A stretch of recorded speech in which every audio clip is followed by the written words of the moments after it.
La lame ne coupe pas seulement la chair, elle tranche le lien invisible qui rattache un homme à sa propre mortalité. Dans le folklore slave, le pire cauchemar n'a pas de cornes ni de sabots, et il ne vient pas des enfers. C'est un roi à la peau grise, sec comme une relique, et qui semble porter un vide là où devrait battre son cœur. Les mythes nous parlent souvent de l'immortalité, comme d'une quête héroïque ou d'une récompense divine.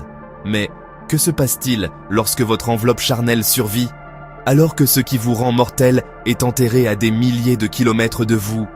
Koschei l'immortel n'est pas terrifiant à cause des armées qu'il massacre ou de la magie qu'il déploie.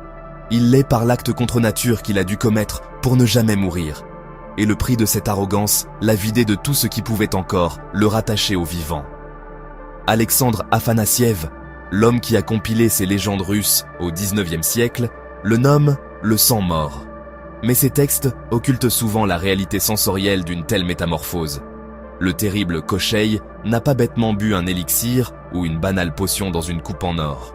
Le rituel qui l'a transformé en guerrier immortel est bien pire. Imaginez le frisson d'un vent glacial s'engouffrant dans une cage thoracique ouverte.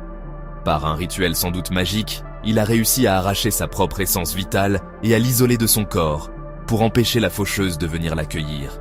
Après le rituel, ce qui se relève de l'autel de pierre n'est plus un homme. C'est un prédateur sans merci, incapable de ressentir la chaleur d'un feu de bois ou l'odeur métallique du sang. Sur le champ de bataille, cette mutilation prend l'apparence d'une puissance absolue. Les lances se fracassent sur sa poitrine sans le faire sourciller. Les flèches ricochent sur sa peau morte. Mais cette invulnérabilité masque une angoisse vertigineuse. Si son corps marche au milieu des vivants, sa vie, elle, est terrée loin des regards. Pour la trouver, il faut traverser une mer noire et agitée jusqu'aux falaises tranchantes de l'île de Bouillane. Là, sous un chêne millénaire dont les racines étouffent la roche, s'enfonce un coffre de fer rouillé. Mais qu'y a-t-il dans ce vieux coffre? Eh bien, plutôt que de confier son essence vitale à une garde armée, Koschei l'a cachée directement dans des êtres vivants et des objets.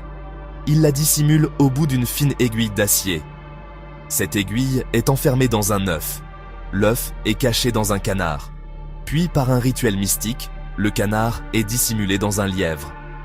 Et le lièvre lui-même repose dans un coffre, perdu quelque part, loin du monde des hommes. Cette légende est étrange, presque impossible à imaginer. Mais elle révèle une idée terrifiante. Pour tuer Koschei, il ne suffit pas de l'affronter. Il faut retrouver la minuscule chose dans laquelle il a enfermé sa propre mort. L'empilement morbide de ses cachettes n'est pas le témoignage de sa ruse, mais la preuve suintante de sa paranoïa. L'homme qui fait trembler les royaumes de l'Est sait pertinemment que toute sa légende tient sur la pointe d'une épingle que n'importe quel paysan pourrait plier entre le pouce et l'index. Cette fragilité absurde, les récits l'illustrent d'ailleurs avec une cruauté inattendue. Dans le conte de Maria Morevna, Koschei ne figure pas comme le tyran invincible des premières lignes. Il croise la route de cette reine guerrière, et la rencontre tourne au désastre pour lui. Elle ne se contente pas de le vaincre au combat. Elle le traîne dans ses geôles. Pendant des décennies, l'être le plus craint du folklore slave reste suspendu dans l'obscurité d'un cachot, entravé par 12 lourdes chaînes d'acier massif. Il s'assèche. La poussière s'accumule sur sa peau exsangue. Son immortalité devient sa pire torture. Il ne peut ni s'évader, ni trouver le soulagement de rendre son dernier souffle. Il faudra qu'un prince crédule lui apporte de l'eau, seau après seau. Au 12e, la force revient dans ses membres, et les chaînes cèdent. Ce détail narratif change tout. Il prouve que la vie éternelle ne l'immunise ni contre la douleur, ni contre la faim, ni contre l'humiliation suprême d'être traité comme un vulgaire prisonnier famélique par une mortelle.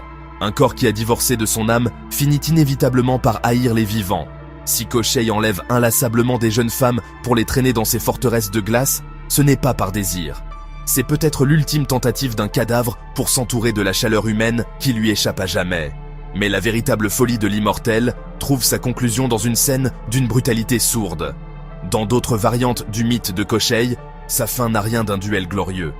Lorsque le héros de l'histoire parvient enfin à déterrer l'œuf sur l'île de Bouillane, il ne lève aucune épée incandescente. Il place simplement la coquille dans la paume de sa main.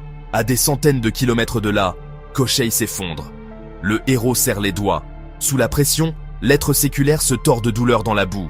Il rampe, il hurle à plein poumon. La coquille se fend avec un petit craquement sec. Puis, d'un geste indifférent, le jeune homme brise net la pointe de l'aiguille. Pas d'explosion cosmique, Pas de foudre déchirant le ciel, juste le cliquetis dérisoire d'un bout de métal et le fléau absolu des terres slaves tombe en poussière. Koschei n'a pas été vaincu par une lame, il était déjà condamné le jour où il a cru pouvoir enterrer son humanité sous un arbre isolé. Il préfigure cette idée que la fantaisie moderne reprendra sans cesse, l'être qui cache sa vie dans un objet et devient prisonnier de ce qu'il croyait contrôler. Le véritable message de ces mythes ne porte pas sur la peur de trépasser. Il résonne comme un avertissement macabre. Si vous cherchez un jour à tromper la faucheuse, souvenez-vous du sang mort.